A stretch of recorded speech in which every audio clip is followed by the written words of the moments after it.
show up. They'll be on there for the November ballot ultimately. And when you go in, if you're an independent, which a lot of candidate are, you're going to have to affiliate when you choose whether you're going to vote. You're going to have to affiliate with Democrat or Republican to choose which ticket you get. Right, right, yeah. Which is, yeah, that's possible. So, and that goes into the question of how this is going to be performed. Will this be a normal primary process? Do you know about that? Well, I think it is supposed to be a fairly normal like voting primary process. They'll have advanced voting. Mm-hmm. I think maybe in Johnson County, I think maybe only a week or maybe everywhere. And I think they've been, that is longer sometimes and at other times, major elections. But it's expensive, you know, to have voting. And then I believe that if they'll have mail-in ballots, but I don't think you're going to get that 3-day leeway. So if you're going to be asking for a ballot, you better be getting that, you know, a mail-in, you better be getting it, either taking it in or you better be mailing it right away. Because the mail is not what it used to be, as we all know. and I'm not saying that to put the post office down. I think that we all know about that. But my understanding is that anything you mail, if you mail something to your neighbor, it's going to go out of state and come back. So it takes time to get processed. So, yeah. So that's one thing that you'll have to be aware of. Well, and that's a really good point about mail. Like, my mail didn't come for 3 days this week. I had to submit a ticket, and it did wind up being because of mail carrier availability. If my mail carrier is sick, if they can't find someone to fill in, then my mail's not going to come. So whether you have usually vote by mail ballot, just expect that if it doesn't show up on time, you can always go to an advanced voting location and fill out a request to go ahead and vote there in person, whether it's on paper or at a machine. And there are always alternatives. Thankfully, in Johnson County, I feel like we're in a really good place for that. So this is going to be one of your first elections to vote in, right, Ephren? I voted in the one with the abortion amendment. You did. So in 2022 was your first election. Yeah. That had to be fun. Yeah. Yeah. And did you get the little, you know? Oh yeah. Did everybody celebrate? Very welcome. Yay! They're like, "Are you a first-time voter?" And the whole room just like, "Whoa!" Yes. It's a lot of fun. And we don't do that. I work every election. I really enjoy it. We don't do that to embarrass you, and hopefully it's or embarrass anybody. It really is just a celebration because it's so exciting to get first-time voters in there. And what I hope is that it's not deterring them from coming back in the future. Well, it didn't deter me. Good. I think it was good. Yeah, I didn't know they did that, and my granddaughter went in first time and voted, and she was so tickled. It just really, good. yeah. So I'm glad to hear no, it doesn't deter. I don't think. Okay. I think it makes them feel special. Yeah. You know. Good. I'm glad to hear that. Yeah, that's it's a fun celebration. It's exciting for all of us. It's exciting when everybody comes to vote, really. And what I like to say to those first-time voters is, don't make this the last time. You know, to make sure that you keep coming back. So I believe in Johnson County, we will have on Election Day our standard 7 to 7, opening at 7 a.m., closing at 7 p.m. A little bit different from the general in November. So keep that in mind. In the general in November, they open at 6 a.m. But as things go, when it comes to this primary, I'm sure that everybody who's watching and knows this, but they're happening all over the country at different times, different days, right? So on the day that we're having ours, there will also be having them in Arizona, Florida, Illinois, and Ohio. But several states have them prior to that. Several states come after that, and it's all just based on when it is that that their parties decided to hold those elections. I believe in South Carolina, we know that's the next big one that's coming up for a couple of these candidates. The Democrat election is actually on the 3rd. I think it's today. It's happening today. But the Republican one is not for another couple weeks. I wonder how confusing that is for the people who live there. Yeah. So I think that's always interesting learning about these different, again, doing the research for this has been so, I had no idea. And I consider myself pretty well informed about elections and voting. So it's been really, I think this has been so important to have this. So who's going to be allowed to vote in this election? We kind of touched on this a moment ago. whether unaffiliated voters, which I think you call them, a lot of people say independent or unaffiliated, will be able to vote on the day of the primary election this year. So I kind of noted that. Marie, did you want to? And I think that is a problem because just anytime you have the word primary, then there are a lot of people who just tune it out and feel like that they can't vote. Like this last local election, last local primary, I had a neighbor say to me, that, well, he didn't vote because he was an independent. And I thought, yeah, but there are a lot of times on the ballot, or, especially in a local election, as you know, we could vote on a lot of things. And in fact, in a local election, it's nonpartisan anyway, so you can vote on everybody there. But the issue here is that I think people probably, if they're independent and would do that anyway, that they, and would vote, for someone that they don't know that they can go in on the day of the election and they can declare a party and then they'd be able to vote. So I think that is something that probably we need to get the word out about. Get the word out, make that very clear. Yeah. Do you have any friends that you've talked to about this who are confused about whether or not they're able to vote in this? Well, I know I was confused for quite a bit. Like when I first, I was getting my driver's license, and they were, they're like, would you like to, register to vote here too? And I was like, sure. And then they were telling me like the different parties that you could register with, and I came away from that. I'm not blaming the person. I don't know if this was like their misinterpretation, Sure. but I thought that if you were independent, that you just couldn't vote for either a Democrat or Republican until like the general election. Now I know, Which like is a couple years later. generally the case. When it comes to primaries, you'd have to affiliate, right? So that's what we're talking about Kansas. right now. In Yes, in the Kansas. state of Kansas, you have to affiliate, which means that after that point, you are now, and you have to fill out a little piece of paper, and it's a provisional process, but your vote then counts, right? But you are then now that registered as that party. So if you want to change it back, you have to wait a certain amount of time, and you have to go online and go ahead and change back to being unaffiliated.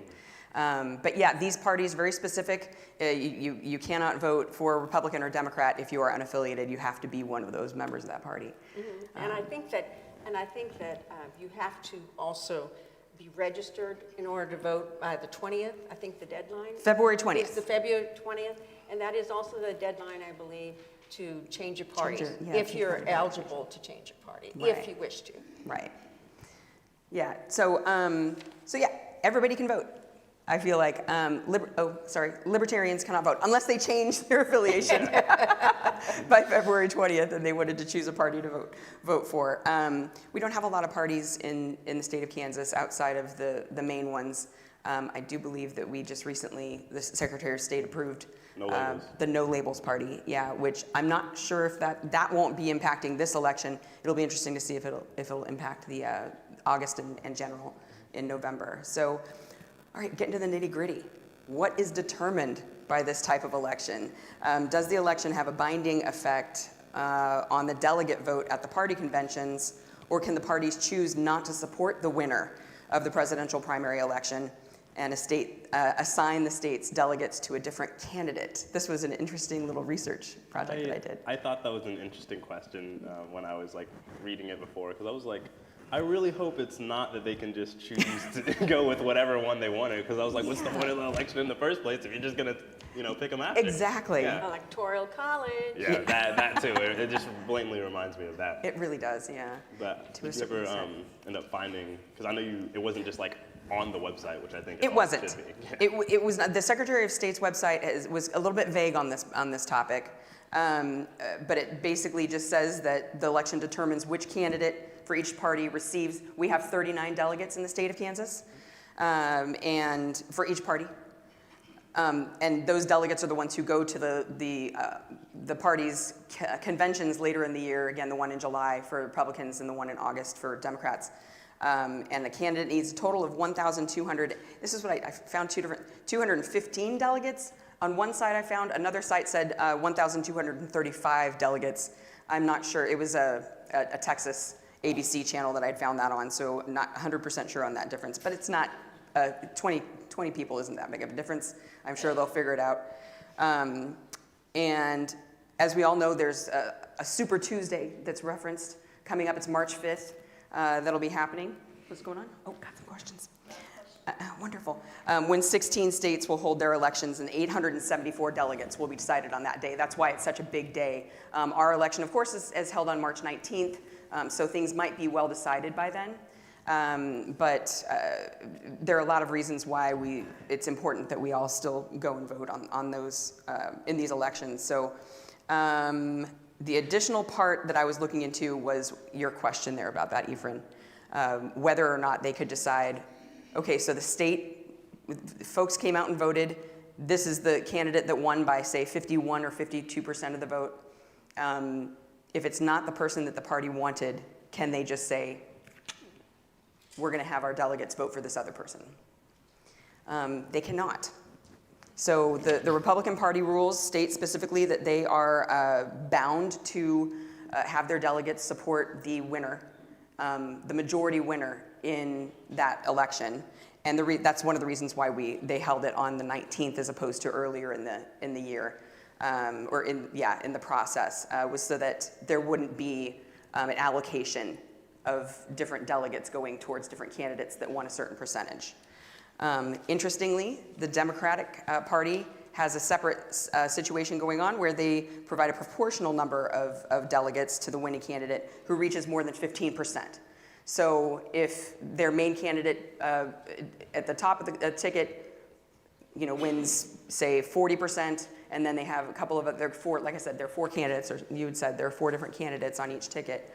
If one of those other candidates comes in at 15% of the vote, then they will get a certain number of delegates assigned to them at the convention. So again, lots of things, interesting things. It's not just that we are voting for, apparently, the future candidate that's going to be on the ticket, right, in November. And I guess that's what the caucuses in these primaries have always been, and that's the next question that I've got on here. Have you ever attended a caucus? I have not. Probably not. I have not, no. I have. And interestingly enough, because I'm really not active in party politics and haven't been for quite some time. But when I was probably in my late 20s, early 30s, then I lived in Clay County in Kansas, and I attended a caucus. It was the only one I ever attended. I didn't find it, I also hadn't lived there that long, so I didn't know people very well. And I just remember that the way they counted who you were voting for is you walked your vote over. I mean, like it wasn't an issue of you putting, being able to put it on a ballot. You had to go walk into groups, and I guess they kind of chatted and talked and stuff, and trying to get you to walk into another group. And so I think that I felt that it was a rather uncomfortable type of place to be. I didn't feel it particularly be a safe space. You know what I mean? As far as maybe as our friend Richard said the last time, for the sincere vote. But anyway, it was interesting, and I look back on it and think, yeah, that's about the only time. That's the only time I've ever been at a caucus. I am honestly surprised that anywhere still does caucuses for that exact reason, because I just remember reading through history and like the persecution that different like political parties would have faced, and just having to like walk over there in public while everybody's seeing you do it could be bad. Yeah, especially in smaller, more like rural communities where you have. And that is a rural space. Yeah. So it's rural. Yeah. Yep, right by your neighbors, yes. Well, and it breaks down into precincts as well, so it's not like you're going to here in Johnson County, we wouldn't be going to a caucus space where it could hold 100,000 people, for example. It does break down into precincts, which also, again, too, you're around neighbors, maybe you'd like to keep that secret, So I know I appreciate, and I think it makes it easier for all of us to be able to go in and vote the same way in every election, personally. And do you think that that's something that applies and helps younger voters like yourself who are just getting involved in the process to? The less confusing that you can make things in general, not just voting. This is applicable to just like human nature. The easier something is, the more likely people are to do the thing. And confusion is definitely a barrier. I don't know if you've ever I guess we've all experienced this. You get your math test and you look at the problem and you see a bunch of X's and Y's and stuff you haven't even seen before. You don't even want to do the problem anymore. So it's the same with voting. The more confusion that we add to the process, the more likely it is that people won't want to vote. And that's a bad thing. Yeah. Right, especially if it's your first experience with it, right? That could really deter you from wanting to move forward in voting in the primary in general, and it comes up in August. And I think it's gotten worse. It's gotten worse in that we're not as, society is not as willing to give give grace to the other side. We've gotten so hardcore, perhaps on both sides, in feeling like we're right and they're wrong, and we don't cross that middle line, and so we lose a lot. We lose a lot when we don't have that ability to chat and perhaps learn why one person feels one way and the other person feels the other way. But if you feel fear, or you don't want to hear it in your neighborhood because somebody that lives next to you feels very strongly in the other way, then I think that it deters that kind of stuff. So I think there's a lot to be said. And people like their privacy. You have the right to have a private vote, if you ask me, on certain things. And that's, I guess I want to add on to that because I believe that's one of the benefits of the caucus that I did like, is that you get people in a room and they start talking to each other, which is good. I don't think it should be you talk about it and then you go vote, because I think your vote should still be private. But for those who do have very strong opinions, I think a lot of community, public events where people can come and talk about the issues that are happening can be very nice just for building that sense of community engagement and getting people more involved. Yeah, that's a good point. I have a friend who I was talking to about this just yesterday, and they know a lot about two of the candidates, but they don't know a lot about the other ones. And apparently that's something I understand about caucuses, is that they have the opportunity to go and learn a little bit. It's it's the last minute pitch for the candidates in that situation, and they have their representatives there to say, hey, here's why you want to vote for this person. Was that the experience that you had? Well, but the other, I think that's true to a certain extent, but I also think about the fact that you have it at one time, perhaps, right? And one space, you have to go there at that time. So you have this small group of committed people who go there, who make the decisions. Right. When maybe that, instead of a potentially much larger group having say. So I think that probably keeps the hardcore wing of whatever party happens to be in power. And that's not necessarily a good thing. I mean, to have more people have more of a say is, in theory, I would think, what we really are aiming for. Right. We have a few questions that I thought I'd fit in here really quick just to answer. There was the question of why libertarians can't vote in the primary. I don't know that they have any candidates to whittle down, first and foremost, but this is a party process. I think they could have, if they had enough candidates to vote.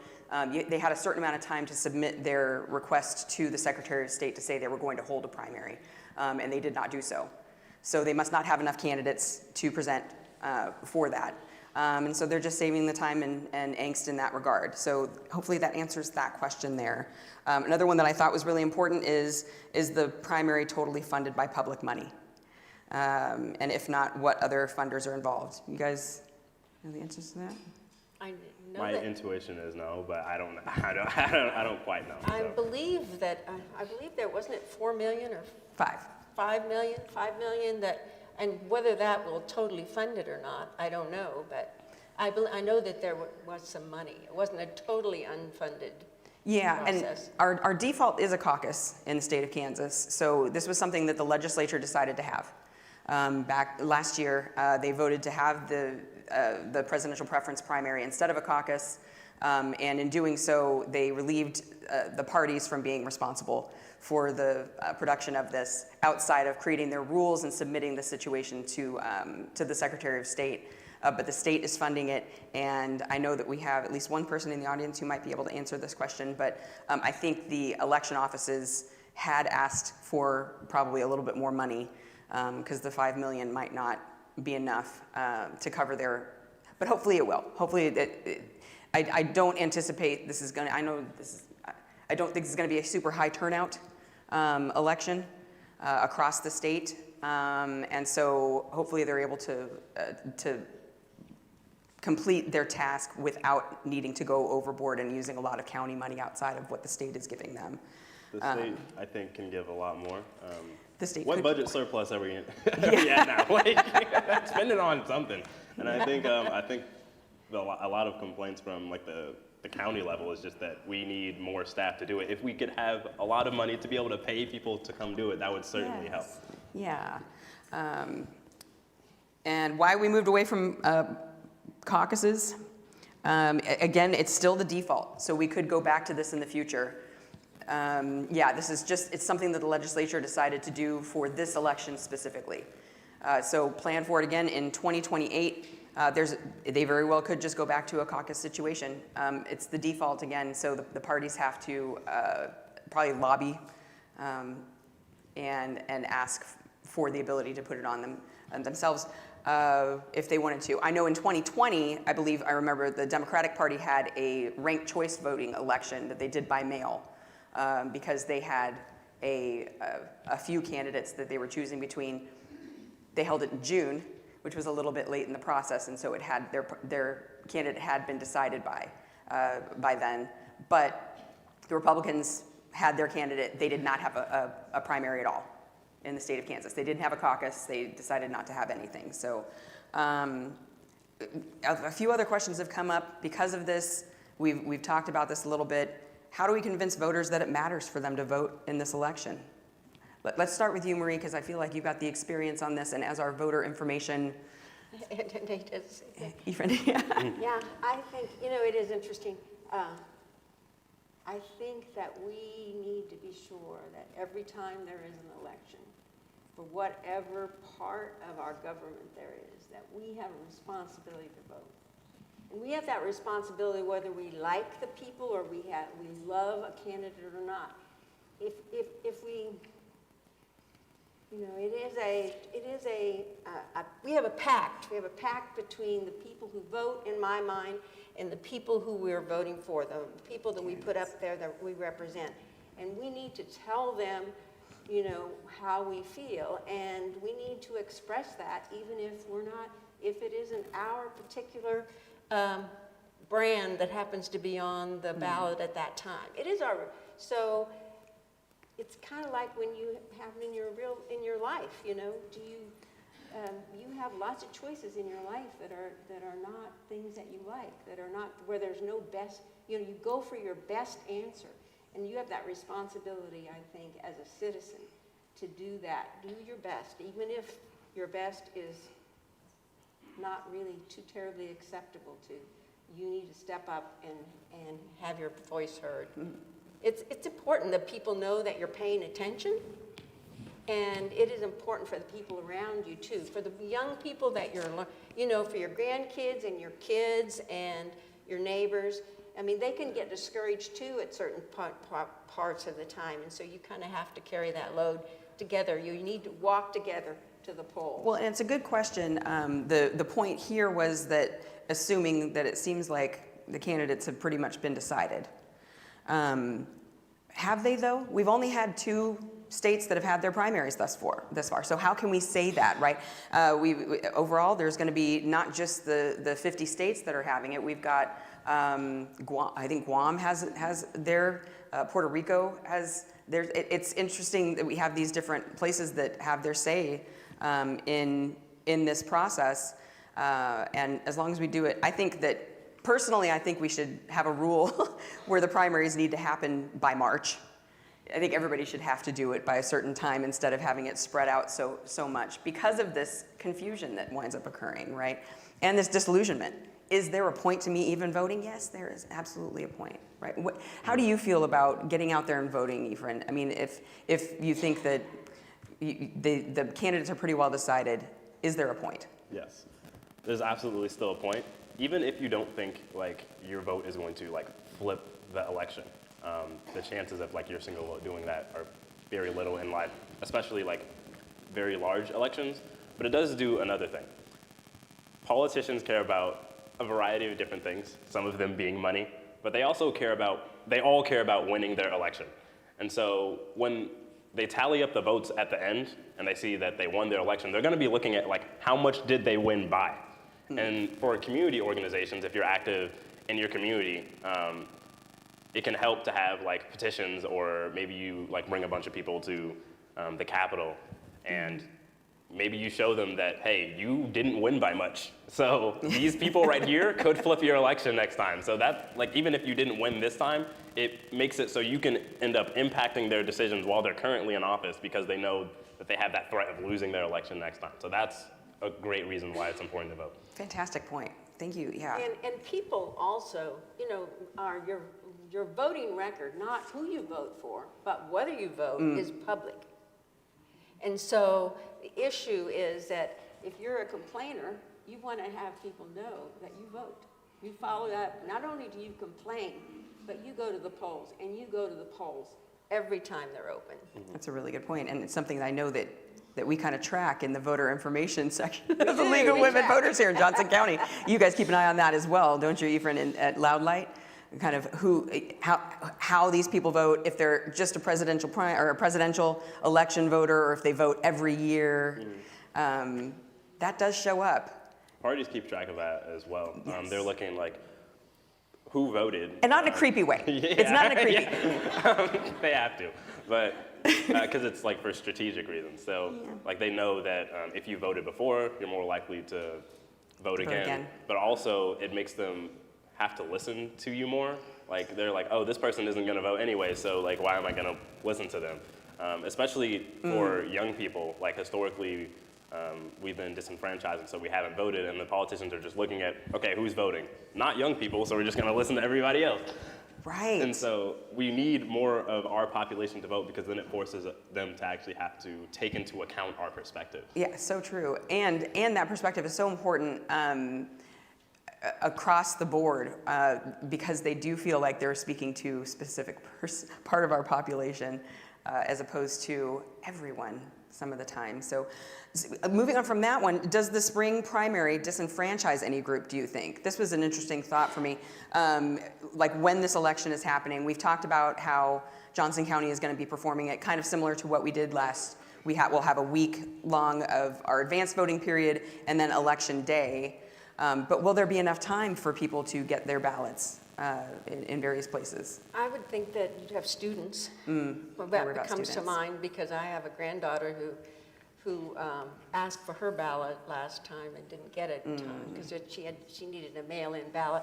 It wasn't Kansas, but and so I think that a lot of college kids get disenfranchised when they're away at college. Military, I think anybody who has to ask for a mail-in ballot, I think is always in danger. Yeah, because we don't have losing their an right to auto. There are very few cases where you can put yourself on a list and say, no matter what, send me a mail-in ballot. And I do worry about that. Do you think there are any groups that would tend to think, well, wait a minute, why would we be voting this time of year? We were talking about this earlier. There might not be any signs out, and a lot of people know to vote based on seeing signs. Yeah. How do we get the information out to those folks, do you think? For young people, it's different than different populations. Young people tend to respond to text more than email or like literal mail. Yes. But it definitely disenfranchises young people a lot, because they're not gonna be able to even see the information in their community because they're not physically there. Like a lot of people will do canvassing and like, hey, like, have you voted? Do you have a plan to vote? If they're not at the house, then you can't like do that. And so it's better to have it when all the college students are back home, or a better thing that could, they should also do both of these things, is to give us a longer grace period. So if we need to mail our ballot, then snail mail isn't going to stop us from doing that. Right. No, that's so true. And one of the questions I did get from you all was to explain the deadline to apply for the advanced ballot. It also is February 20th, apparently. So we've got a little bit of time here, a couple more weeks to be able to do that. Although I want to say that the advanced ballot is a little bit different. At least it has been. You might want to check with the election office to make sure about that. They have all that information, especially Johnson County Election Office has a great web page specifically for this primary that has all of the information on drop-down menus for you to be able to look on, because I feel like sometimes you're able to, because the election isn't until March 19th, and I want to say that you could apply for an advanced ballot up until the week before. At least you have been able to in the past for other elections. I don't know how that works. I don't know why that would work, because that seems like an awfully short turnaround time to get a mail ballot out and back again. I have one other thing, if I could talk about, too. When you say, how do you get the word out? I think it is just an extremely hard thing to get the word out to lots of people, because we no longer have one television or one paper. Once upon a time, you had, then many people read the Star, or something like that. But ultimately, we have our little silos of information, and it is very difficult to get information to these different silos, and in a way that they will actually read them. So I think it's pretty tough. And I know we had Ann Norberry was putting some of our information on our website, but how many people go to our website? How many of you guys who are league members actually go to our website? All right, good. And I know that the thing about people who are probably here is that if nobody gave you the information anyway, you probably would go online and find it for yourself. And that's fine, but all those people who maybe don't even know that there's going to be a presidential primary, first we even have to get them aware that there's a presidential primary, say nothing about the details of it, because that was the way with the local election. A lot of people didn't even know that we were having a local election, and the signs were out there, but there's just a lot of stuff that people filter out because there's so much stuff out there coming at you. So yeah, I think it's a very difficult thing. So I think it is probably something that each one of us needs to take on ourselves to make people aware. Oh yeah, the voter to voter is a good. Are you involved in voter to voter? It's definitely a strategy that we like to use. Yeah. Because, it's different when an organization comes to you. Sure. But when your best friend comes to you and they're like, Yep. I voted, you should vote too, you're more likely to listen to them. So true. Yeah.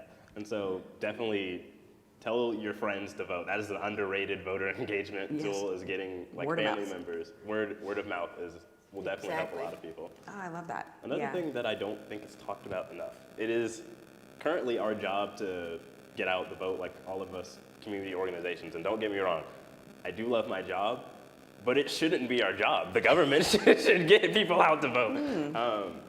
And tons of funding should be put into that. It should be in every single government funded institution to be like, hey, election's happening this time.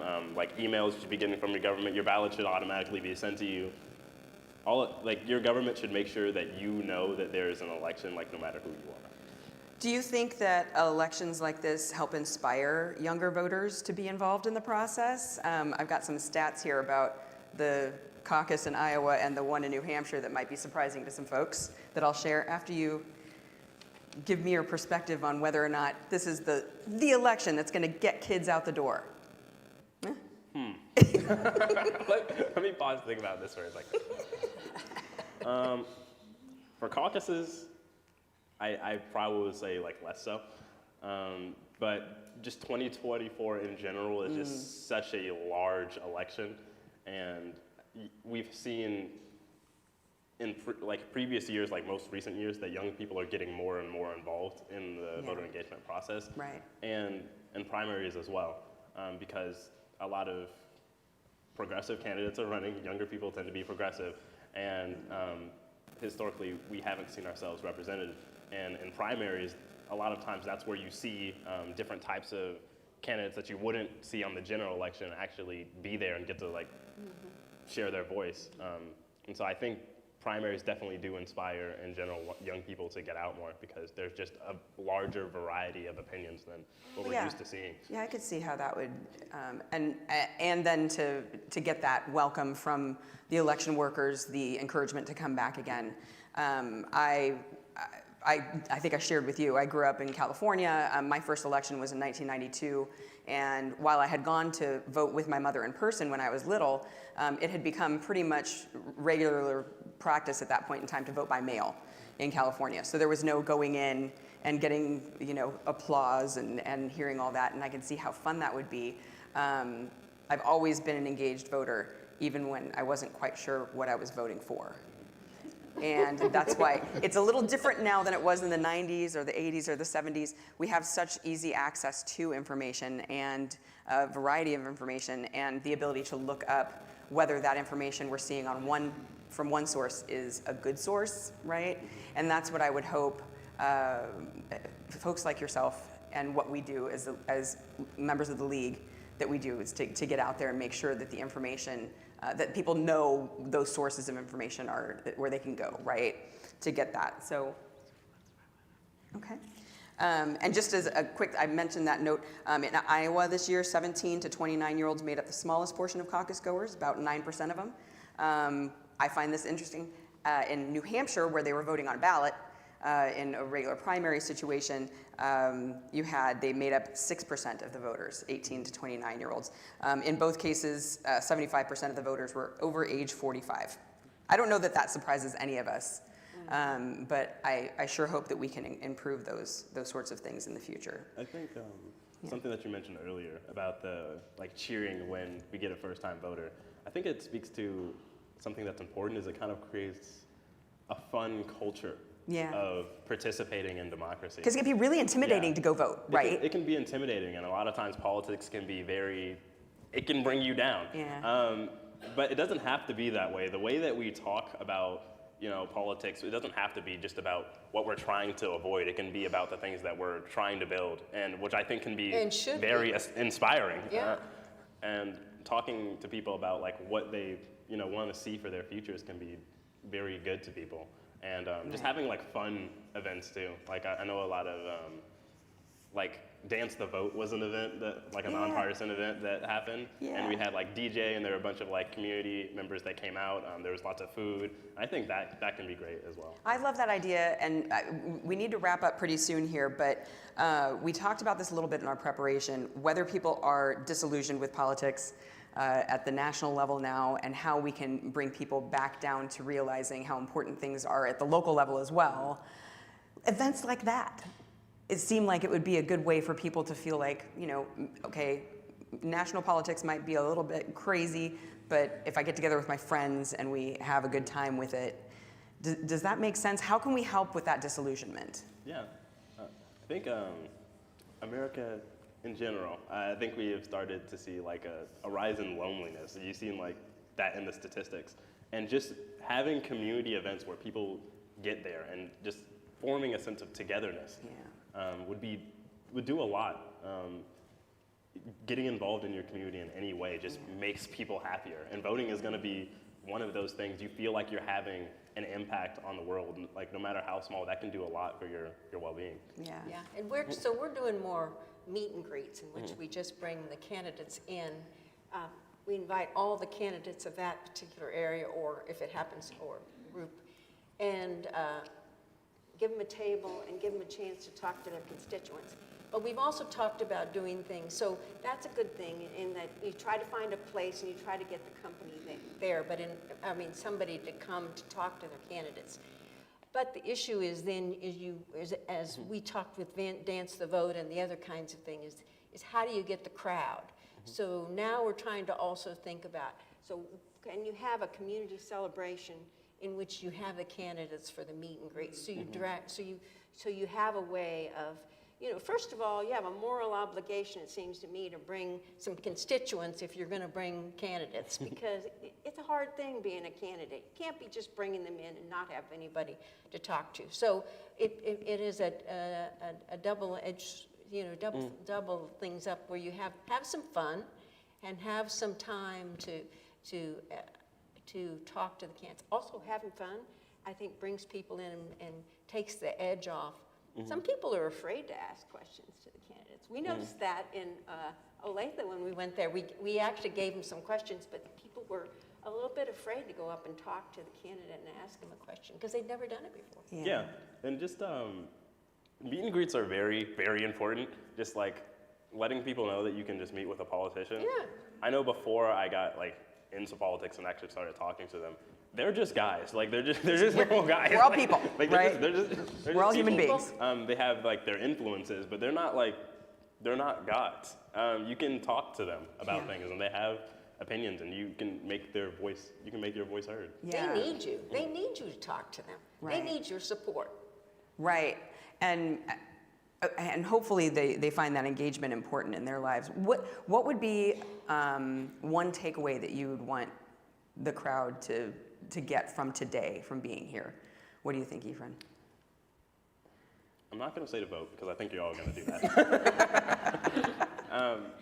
But also bringing that sense of happiness and joy to politics and voting, I just think can be very, very good for the community. And I think it's just going to inspire a lot more people to vote. Even more powerful than just voting itself is doing something for your community that gets a lot of people to vote. Like I can not vote, but if I get like 100 other people to vote, you've done a great thing. You've done a great thing. I love that, Ephren. Thank you so much. Yeah. Bring What do that you think, sense Marie? of gratitude. You know, we have so much to be grateful for.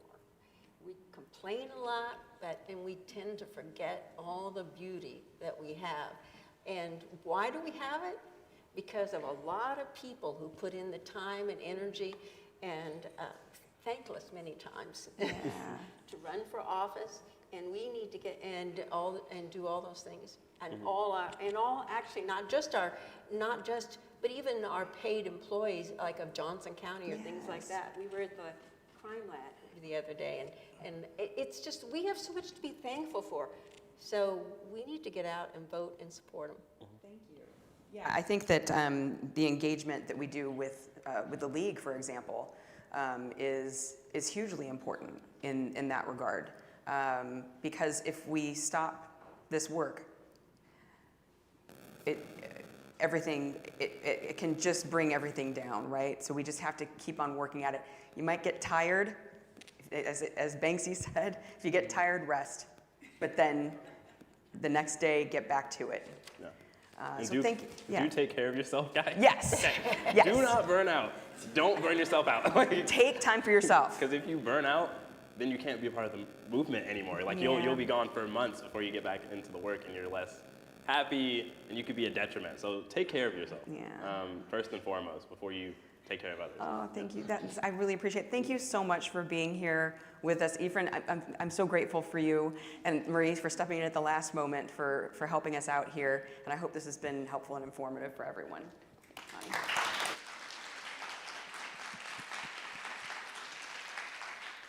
Thank you again, Jen and Ephren and Marie, for your knowledge, and I appreciate the comment about you need to rest. Don't forget to rest, but also we need to have fun, bring joy in voting.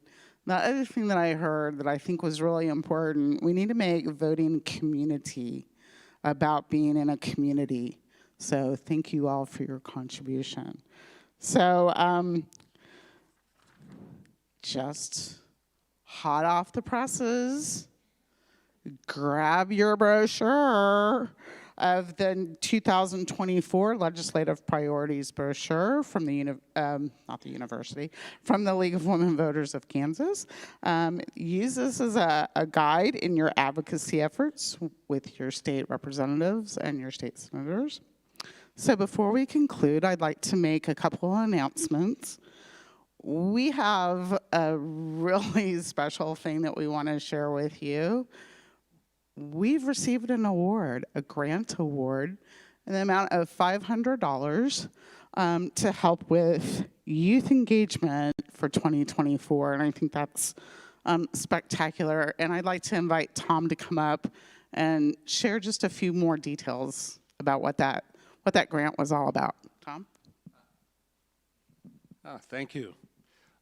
I'm Tom Stroud, and along with my wife, Ann Stroud, and also Ann Schuster, we're sort of the registration troika, and help recruit and coordinate volunteers to attend various events where we set up voter registration tables. And we found that often some of the events we attend naturally attract people who are already registered, which makes it still fun to be there, but less productive. One notable exception is when we approach youth, either at high schools, vocational schools, or community colleges. You have a lot of people anxious to sign up. There's an added benefit too. We've been facing challenges on not being able to help people fill out forms.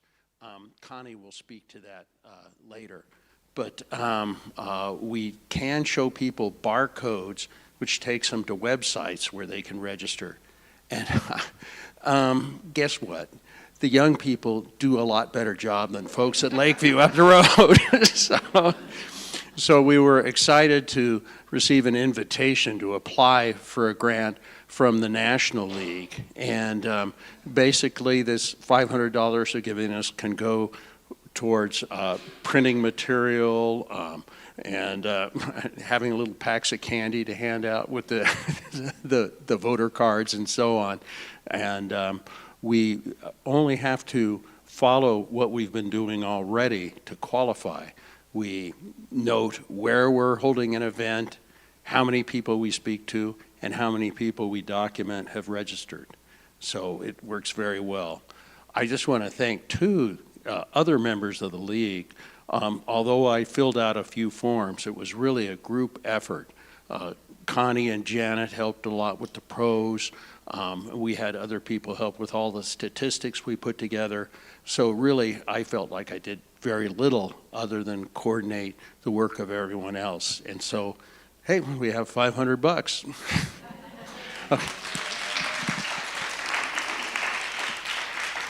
Thank you, Tom. It was definitely a team effort getting that award.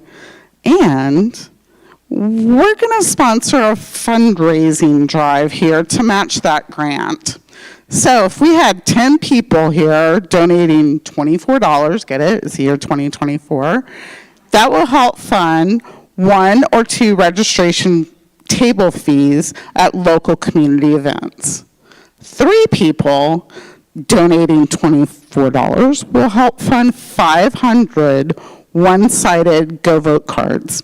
And 8 people donating $24 will help fund 500 double-sided Go Vote cards that are also in Spanish. So you can donate at our website, www.lwvjoco.org. That was your